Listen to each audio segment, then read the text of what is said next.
मुसलमान अगर आमिना के लाल की हकीकी मोहब्बत पा जाए तो जमीन पर दीवाना फिरे, लोग पत्थर मारे तो उसे होश ना। इसी इश्क की वारिफ्तगी को समझना है तो ख्वाजा उवैस करनी पाक से पूछो, आला हजरत से पूछो। आज आला हजरत पर लोग बड़ी आवाजें उठा रहे हैं इस दौर में। अल्लाह ताला करम करे, सबको इमाम अहले सुन्नत के कदमों से जोड़ कर रखे। बड़ी तकलीफ हुई अजमेर शरीफ की जमीन पर, गरीब नवाज की छठी थी ख्वाजा के गुंबद पर बरसने वाले नूर की बरकत के साए में पूरा मुल्क उस वक्त सुकून की सांस ले रहा था।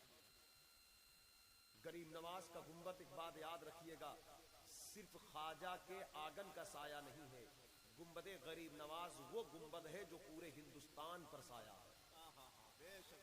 सुभान अल्लाह, सुभान अल्लाह, पूरे हिंद का साया है। और गरीब नवाज के गुंबद के साये में, उनके अहाते नूर में कोई सानेहा पेश आए, यकीन जाने तो पूरे हिंदुस्तान के लिए बड़ी तकलीफ की बात।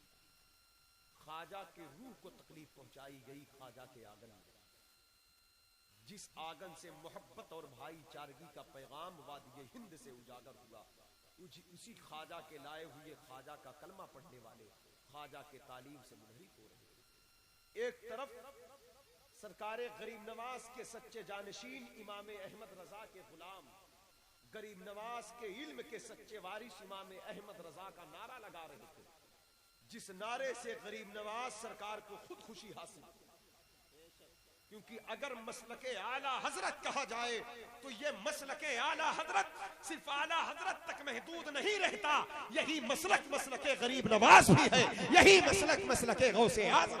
वाह वाह वाह, जिंदाबाद जिंदाबाद, वाह वाह वाह, अल्लाह बहुत उम्दा भाई, बहुत उम्दा,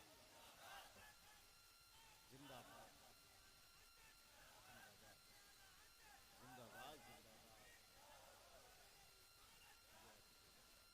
अगर आला हजरत के नाम से किसी को तकलीफ हो रही है तो समझ जाओ वो एक नंबर का जाहिल आदमी। बड़ी बड़ी गद्दियों पर कब्जा करने से कोई आलिम नहीं हो जाता, बड़ी बड़ी गद्दियों पर कब्जा करने से कोई मुफ्ती नहीं हो जाता। इमाम अहमद रजा खान पैदा बरेली में हुए, लेकिन उनकी रूह बगदाद में रहती थी, दिल अजमेर में रहता था। इमाम अहमद रजा खान के आबाओ अजदाद में बड़े बड़े लोग पैदा हुए, उनके दादा खुद बहुत बड़े अल्लाह के वली, उनके वालिद खुद बहुत बड़े अल्लाह के वली, लेकिन आला हजरत ने जब बात किया, अपने कलम को जब चलाया तो उसका रुख कभी बगदाद की तरफ था, कभी अजमेर की तरफ था। गरीब नवाज के इज्जत के मुहाफिज को इमाम अहमद रजा कहते हैं। जिस दीन को गरीब नवाज लेकर आए हैं उसी दीन के पहरेदार को इमाम अहमद रजा कहते हैं। और जिन लोगों को गरीब नवाज ने कलमा पढ़ाकर मुसलमान बनाया है, उनके अकीदे के मुहाफिज को इमाम अहमद रजा कहते हैं। जिन लोगों को गरीब नवाज ने शरीयत का कानून दिया है, वाले को इमाम अहमद रजा कहते हैं। वाह वाह वाह, जिंदाबाद जिंदाबाद। गरीब नवाज की गद्दियों पर कब्जा करने वालों, बड़ी बड़ी गद्दियों पर कब्जा करने से जानशीनी नहीं मिलती। सुन लो, गरीब नवाज के इल्म के वारिस का नाम इमाम अहमद रजा है, गरीब नवाज का जानशीन सही मानों में इमाम अहमद रजा।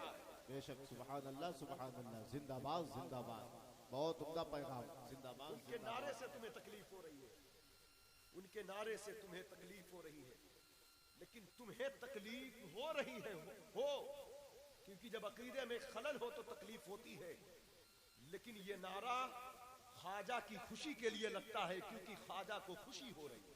बेशक, सुभान अल्लाह सुभान अल्लाह, क्योंकि ख्वाजा जो दीन लेकर आए उसी दीन का दूसरा नाम मसलके आला है।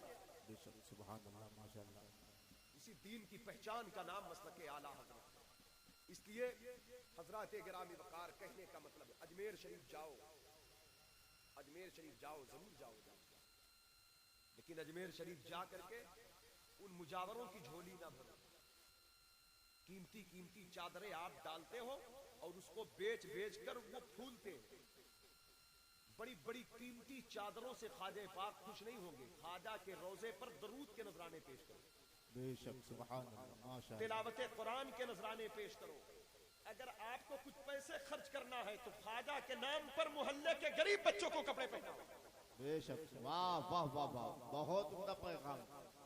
वाह, ख्वाजा वाह, के वाह। नाम पर मोहल्ले के गरीब बच्चों को कपड़े पहनाओ, भूखों को खाना खिलाओ। हजरात गिरामी वकार, तो मैं बात यह कर रहा था, जिस सरकार गरीब नवाज का आंगन पाक है, उस आंगन से लोगों ने आला हजरत की जात को, उनकी अजमत को मजरूह करने की कोशिश किया। मानते हैं चलो हमारे अपने लोग थे, तुम्हारे यहाँ वसूल के खिलाफ, तुम्हारे अपने बनाए हुए वसूल के खिलाफ नारा वहां लगाना मना था। हालांकि नारा कोई गलत चीज नहीं है, दरूद पढ़ा उन्होंने सलाम पर, अगर लगा ही दिया नारा तो वो बातें जबान से भी रोकी जा सकती है। तुमने हाथापाई किया वहां पर, जो गरीब नवाज दुश्मनों को सहारा दे, तुमने वहां अपनों को तकलीफ पहुंचाई।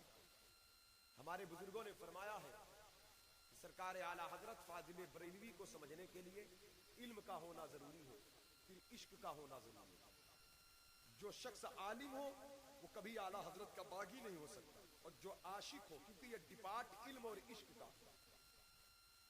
कितने बड़े आशिक थे आला हजरत, मैंने पहले कहा कि हम इश्क को समझते नहीं। इमाम अहमद रजा उस आशिक रसूल का नाम है। पूरा शहर बरेली जब सो जाता था तो रात को अपने नबी के लिए ऐसे तड़पते थे जैसे मछली पानी के बगैर तड़पती है। ये जिंदगी थी आला हजरत की। रात की तन्हाइयों में, तहज्जुद की घड़ियों में खड़े होते और कहते अनफी तशिउ व सखा का अतम, ए गेसु ये पाक है अब्र करम, बरसन हारे रिमझिम रिमझिम, दो बूंद इधर भी गिरा।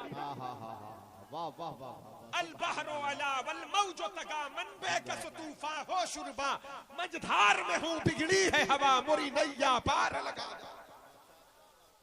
लमियाते नजीरो कफी नजरीन मिसले तू नशुद पैदा जाना, जग राज को ताज तुरे सरसू है, तुझको शहे दूसरा जाना।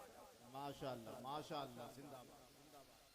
हजरात गिरामी वकार, इसलिए अल्लामा अब्दुल रहमान जामी ने कहा, उनकी तरफ देखे, कहते चुसूए मन गुजर आरी, मने मिस्की जिनादारी, फिदाए नक्श नाले नत कुनम जा या रसूल अल्लाह। ये वो शाख है, ये आशिकों की जिंदगी है। आशिकों की कदमों में बैठे, क्योंकि जो जिसकी सोहबत में बैठता है वो वैसा हो जाता है।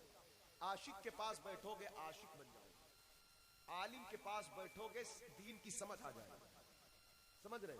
इसलिए सरकार गरीब नवाज ने खुद फरमाया, बुरों की सोहबत से बचो, बुरों की, क्योंकि बुराई करने से ज्यादा खतरनाक बुरों की सोहबत है। और कहते नेकों की सोहबत इख्तियार करो, नेकी करने से ज्यादा बेहतर नेकों की सोहबत में बैठना, नेक लोगों के पास उठना बैठना, सोहबत अच्छी इख्तियार करें और अपने ईमान और अकीदे की हिफाजत करें, मसलके आला हजरत के साथ मजबूती से जुड़े रहें।